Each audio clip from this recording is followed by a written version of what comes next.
Today, I will tell you more about City and Guilds English Skills Program. At the end of the lesson, candidates should be able to explain the 3 levels of comprehension discussed, identify question markers at the literal, interpretive, and applied levels, use specific information from the source documents to answer comprehension questions, use the dictionary and thesaurus to complete vocabulary exercises. All right, so let's start by focusing on the different levels of comprehension. And we will start at the most basic level, which is the literal level. Reading what is right there, paying attention to exactly what is on the page.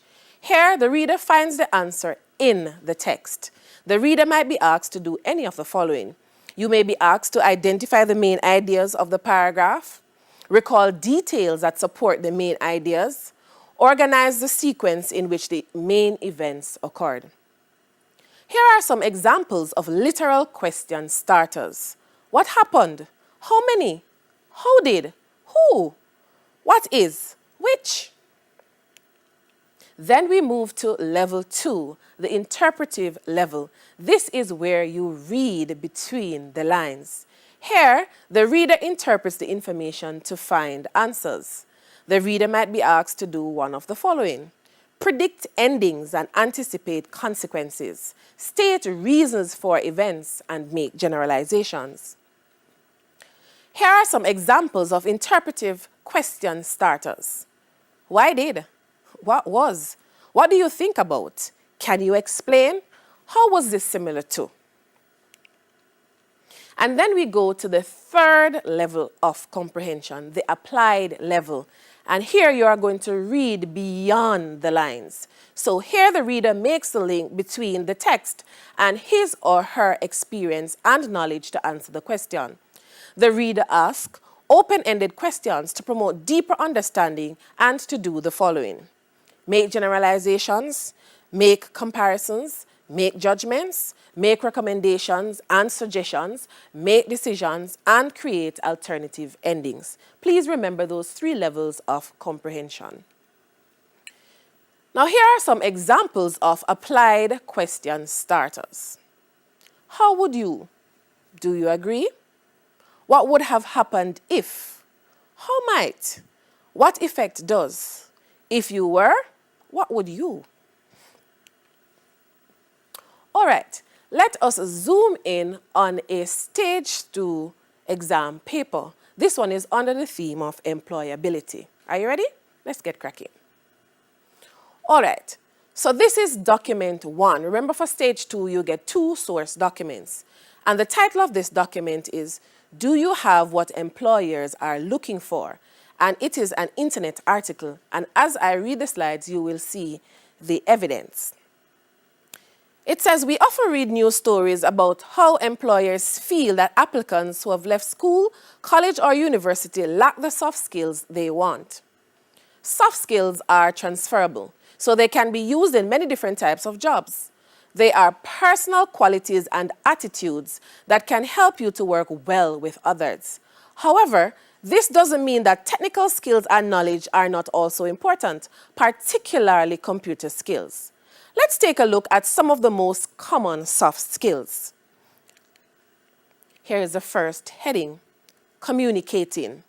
This is considered to be one of the most important skills employers look for, and for good reason.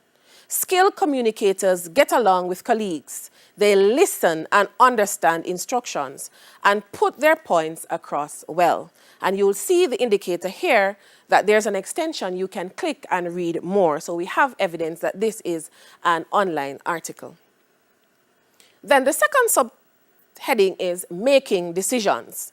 There are different styles of decision making, but the important thing is to be decisive. Please pay attention to that word, decisive. We shall see it again.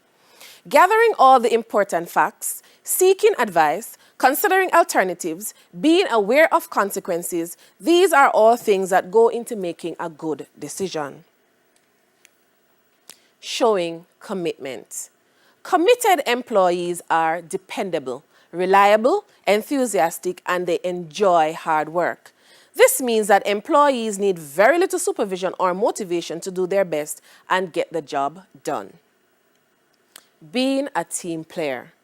A good team player has the team's goal clear in mind and works together with others to achieve them. Accepting responsibility. Employers are on the lookout for people who take pride in their work and are confident enough to put their name to it. When you look at the list and see how valuable these skills can be to organizations, it's a wonder they call them soft skills. Soft skills are very important and they can be hard to learn. So here is a summary of our main points. Here is a summary of the soft skills mentioned in the online article. So we have communicating, making decisions, showing commitment, being a team player, and accepting responsibility. Now let's look at a question. It says, in the second paragraph, how are soft skills described? Okay, you will look in my second column and realize that I've gone directly to the source document and the information is right there. So you know that this is a literal level question. The evidence from the source document says they are personal qualities and attitudes that can help you to work well with others. And we can find this in paragraph 2. Now, your answer can be worded differently. You don't have to use the exact words from the source documents. So in the second paragraph, how are soft skills described? These are personal qualities and attitudes that enable people to work collaboratively, and you earn 1 mark. Next question. Give one reason, only one, why employers think that communication skills are so important, and this value is 1 mark. Then we go right back to the source document and we look in paragraph 3 and our answer is just sitting there. It says skilled communicators get along with colleagues. They listen and understand instructions and put their point across well. So our answer could be people with good communication skills express themselves well. Here's another question. What are 2 advantages to employers of having dependable staff? And you earn 2 marks. First one, they need very little supervision. And the second one, they are self-motivated to get their work done. So they don't need anybody standing over them. Now let's look at this question. I've extracted the image from the source document. It says, what would be the best caption? What would be the best caption for the image? And you are to tick the correct response. Is it showing technical skills, finding solutions as a team, taking responsibility at work, or understanding complex instructions? You are indeed correct. It is B, finding solutions as a team. Now, this is where your dictionary comes in quite handy, right? So make sure that you go in that exam room with your dictionary and your thesaurus. It says use a dictionary to find a definition of the word decisive. Remember that we met the word decisive earlier. Here is how it is actually used in the source document. It is used in paragraph 4, and it says there are different styles of decision making, but the important thing is to be decisive. What does that mean? Still not sure? Grab your dictionary in the exam and write this definition. It says having or showing the ability to make decisions quickly and effectively. Please do not go in the exam room without your dictionary and thesaurus. Here is another one. Identify 2 points in the text that are involved in good decision making. This value is 2 marks. And here's my evidence from my source document. I've gotten it from paragraph 4. There are different styles of decision making, but the important thing is to be decisive. Gathering all the facts, seeking advice, considering alternatives, being aware of consequences. These are all things that go into making a good decision. And my answer, gathering all important facts and being aware of consequences. Which link can be used to contact soft skills development directly? And this value is 1 mark. So it means that you have to pay very careful attention to your source document. And on your source document, you'll see Facebook, Twitter, email us. And if you look closely, you will see the information at the bottom of your source document. All right. Our next question says, our next activity says, identify the 2 correct grammatical options in this text. I have already highlighted them. When you go in the exam room, it is your duty to identify the 2 correct grammatical options. It says, community service did, taught me all kinds of skills and increased my confidence. You go out there and think on your feet, work with others and create something from nothing.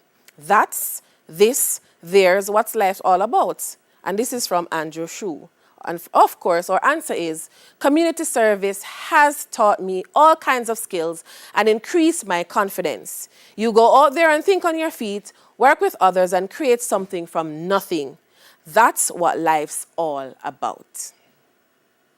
This one requires you to put the 2 missing punctuation marks into the text. All right? So I have already inserted them for you, but in the exam you have to look closely. So it says, in most interviews, people say they are looking for people skills and emotional intelligence. I have added the full stop right there. That's the end of the first completed thought. Then the second sentence says, that's reasonable. But the question is, pay attention, the question is, how do you define what that looks like? And of course, the question mark is needed right here. The next question says, which is the opposite of reliable? Tick the correct answer. Is it unreliable, unreliable, disreliable, or misreliable? And the answer is ticked, it's unreliable, and you earn 1 mark. Then we go on to this one. Identify 3 features used to make document 1 easy to read. All right, so we're seeing paragraphs, subheadings, and bold words. Remember, no explanation is needed. All right, this one relates to document 2. It says, read document 2 in the source document and answer the following questions. And it values 3 marks. In the box below, underline 3 main points made in the text. So you're going to be given about 5 or 6 points, and you are to choose the top 3 that express the main points. So we have a good covering letter is 2 pages long. A CV picks out points from your covering letter. First impression counts. Standard letters are a good idea. A well-written covering letter is essential. And accuracy is a high priority. And the answers are underlined.